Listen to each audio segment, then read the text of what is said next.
المجيد والفرقان الحميد إن الدين عند الله الإسلام. وقال الله تعالى ومن يبتغي غير الإسلام دينا فلن يقبل منه. محترم اساتذہ اکرام، میری پیاری بہنوں اور میری ہم نشینوں، السلام علیکم ورحمۃ اللہ وبرکاتہ۔ آج کی اس پررونق بزم میں میری تقریر کا عنوان ہے دور حاضر میں ایمان کی حفاظت کیسے۔ میری پیاری بہنوں، ہم نشینوں، اللہ رب العزت نے، اللہ وحدہ لا شریک نے انسانوں پر بے شمار انعامات کیے ہوئے ہیں۔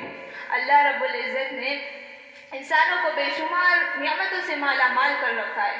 ہر وقت اللہ کی نعمتیں بارش کے قطروں اور ریت کے ذروں کی طرح انسانوں پر برس رہی ہے۔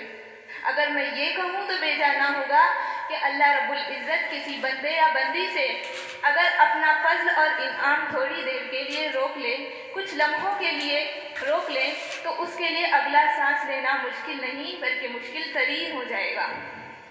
اللہ رب العزت کے اتنے انعامات اور اتنی نعمتیں ہم پر ہیں کہ اگر ہم انہیں گننا شروع کریں تو ہماری زندگیاں ختم ہو جائیں، ہماری گنتیاں ختم ہو جائیں، لیکن اللہ کی نعمت کبھی ختم نہ ہوگی۔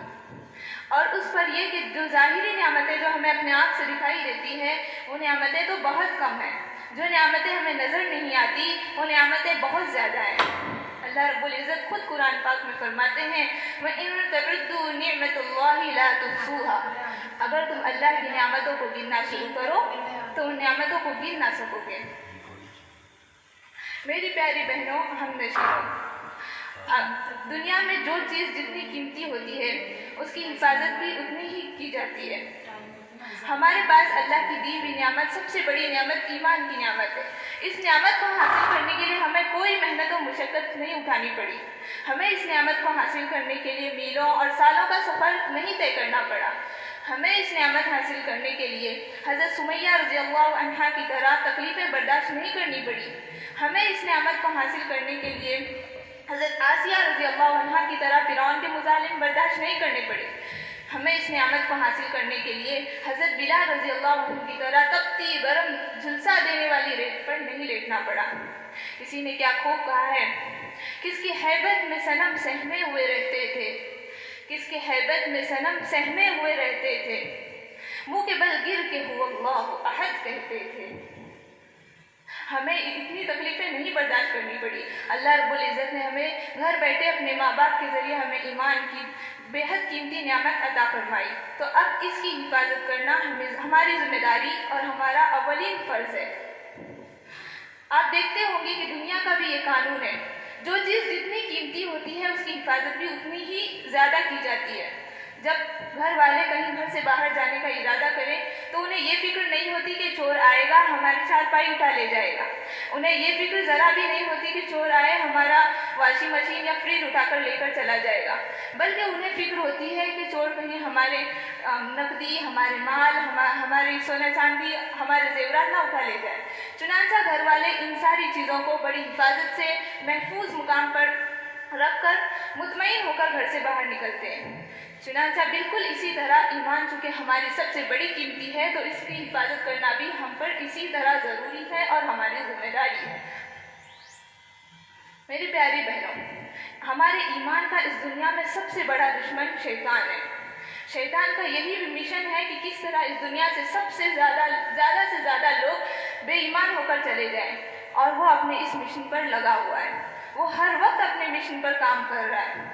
میری پیاری بہنوں، لوگ کہتے ہیں کہ فلاں کا کسی کام میں 10 سال کا تجربہ ہے، فلاں کا کسی کام میں 20 سالہ تجربہ ہے تو کسی کا 80 سالہ تجربہ ہے، لیکن اس ملعون اور مردود کا 1000 سال کا نہیں، سینکڑوں سال کا نہیں، بلکہ اس سے بھی زیادہ کا تجربہ ہے اس کے پاس۔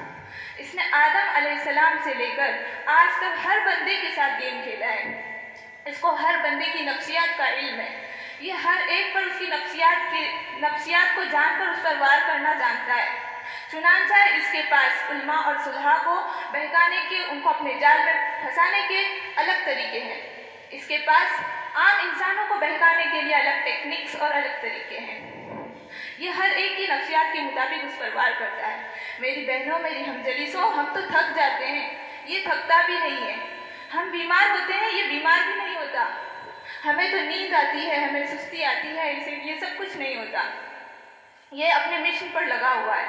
اس نے تو قسم کھائی تھی اللہ کے سامنے, فَبِعِزَّتِكَ لَأُغْوِيَنَّهُمْ أَجْمَعِينَ, کہ اللہ تیری عزت کی قسم, جس آدم کی وجہ سے مجھے اس جنت سے نکالا گیا ہے, میں اس کے اولاد میں سے سب کے سب کو گمراہ کروں گا.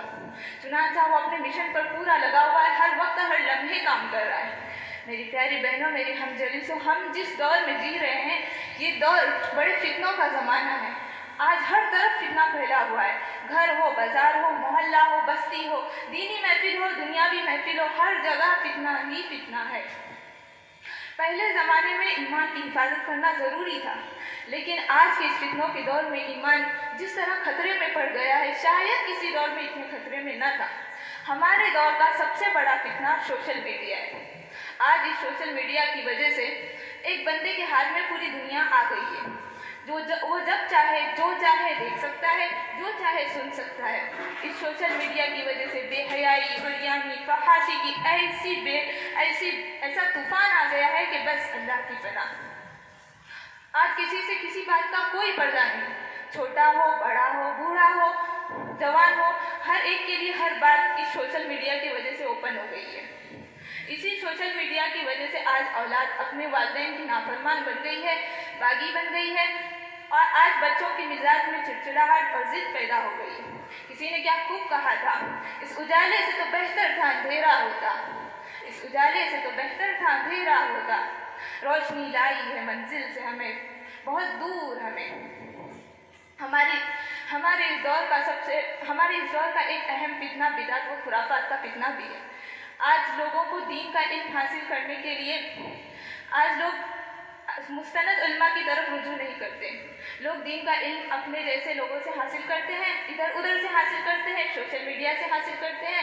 نتیجے میں خود بھی اپنے ایمان کو خطرے میں ڈالتے ہیں, دوسروں کے ایمان کو بھی خطرے میں ڈالتے ہیں. خود بھی برباد ہوتے ہیں, دوسروں کو بھی برباد کرتے ہیں. میری پیاری بہنوں, چونکہ ایمان ہمارا سب سے قیمتی دولت ہے, تو اس کی حفاظت کرنا بھی ہماری سب سے بڑی ذمہ داری ہے. کیونکہ اللہ رب العزت کے دربار میں کامیابی حاصل کرنے کے لیے اور اللہ کے عذاب سے بچنے کے لیے ایمان کا ہونا پہلی شرط ہے.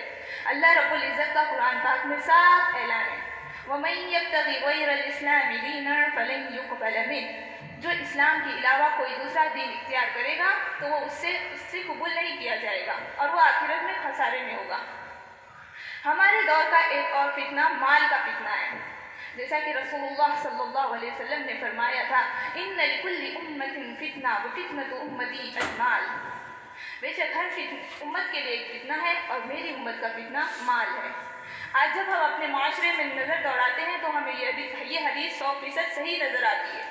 آج جسے دیکھو اسے مال کی بس جسے دیکھو اسے یہی فکر ہوتی ہے کہ ہماری زندگی کیسے اچھے سے اچھی ہو جائے, ہمارے پاس کس طرح دنیا کے عیش و آرام کے تمام اسباب آ جائیں, ہم کس طرح ہماری مکان اور دکان بہتر سے بہتر ہو جائے.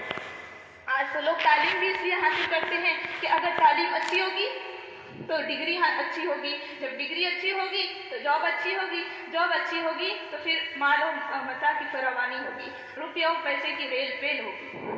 یہ سب فتنہ ہی ہے. اس طرح ہمارے بقیہ وقت کو شیطان نے اور ہم نے خود اپنے ہاتھوں سے ہم فضول چیزوں میں لگا رکھا ہے. آج ہمارے پاس جو وقت ہمیں بچ جاتا ہے, وقت جو اللہ کی بہت بڑی نعمت ہے, بڑی دولت ہے, اسے ہم باقی ضروری کاموں کے کرنے کے بعد اس بقیہ وقت کو ہم موبائل دیکھنے, فلم دیکھنے, دنیا کی نیوز سننے, دنیا کے اخبارات پڑھنے اور نہ جانے کن لغویات میں خرچ کر دیتے ہیں. یہاں تک کہ حالات پیدا ہو گئے ہیں کہ اب لوگوں کو فکر ہی نہیں ہے کہ دین کی تعلیمات بھی حاصل کرنا چاہیے. دین کی تعلیمات پر جو اس پر عمل بھی کرنا ہے, اسے زندگی میں بھی لانا ہے. دین سے دوری کا ہی سبب ہے کہ آج روز بروز دن بدن بڑھتے مرتد ہونے کے واقعات سنائی دیتے ہیں. الحاد کا فتنہ بھی اس دین سے بے دوری کا ہی سبب ہے. میری پیاری بہنوں, سوال یہ پیدا ہوتا ہے کہ ہم اس فتنوں سے ہم اپنی اور اپنے پیاروں کی حفاظت کیسے کریں؟ تو اس کا جواب بس ایک ہی ہے کہ ہم پہلے اپنی تربیت کریں, پہلے خود دینی بنیادی تعلیم حاصل کریں, اور پھر اپنے پیاروں کی اور اپنے دوست احبابوں کی دینی بنیادی تعلیم کی فکر کریں. جب ہمارے کوئی پیارے ہماری کوئی بہن، ہمارے رشتہ دار دین کی بنیادی تعلیم سے واقف ہوں گے تو انشاءاللہ اللہ سے امید ہے کہ وہ ان فتنوں کا شکار نہیں ہوں گے۔ قرآن میں اللہ رب العزت نے ہمیں یہ ترغیب دی ہے کنتم خیر امۃ اخرجت للناس، تم بہتر قوم ہو جو لوگوں کے نفع کے لیے نکالی گئی ہو۔ تأمرون بالمعروف، لوگوں کو نیکی کا حکم دیتے ہو، وتنہون عن المنکر، اور لوگوں کو برائی سے روکتے ہو، وتؤمنون باللہ، اور اللہ پر ایمان رکھتے ہو۔ چنانچہ ہماری ذمہ داری ہے کہ ہم اپنی صلاحیت کو، اپنی جان کو، اپنے مال کو اللہ کی دین کے لیے وقف کریں اور اللہ کے دین، رسول اللہ صلی اللہ علیہ وسلم کی لائے ہوئے دین کو دنیا میں پھیلائیں۔ میری پیاری بہنوں، اگر ہم غور سے سوچیں ہمیں یہ جوانی، یہ صلاحیت، یہ ہنر کس نے دیے، تو یقیناً اس کا یہی جواب ہوگا کہ یہ ہمیں اس ذات نے دی ہے جو ہم سے ماؤں سے زیادہ پیار کرتا ہے، ہمیں اس ذات نے دی ہے جو ہم سے باپ سے زیادہ پیار کرتا ہے۔ تو پھر وفاداری کا تقاضا ہے کہ ہم اپنی بھی صلاحیتیں اسی ذات کو راضی کرنے کے لیے وقف کریں۔ آخر میں چند شعر کہہ کر اپنی جگہ لیتی ہوں کہ جگہ جی لگانے کی دنیا نہیں ہے، جگہ جی لگانے کی دنیا نہیں ہے، یہ عبرت کی جا ہے تماشا نہیں ہے۔ کبھی غور سے بھی دیکھا ہے تو نے، جو معمور تھے محل وہ اب ہے سونے۔ ایک دن مرنا ہے آخر موت ہے، کر لے جو کرنا ہے آخر موت ہے۔ وآخر دعوانا الحمدللہ۔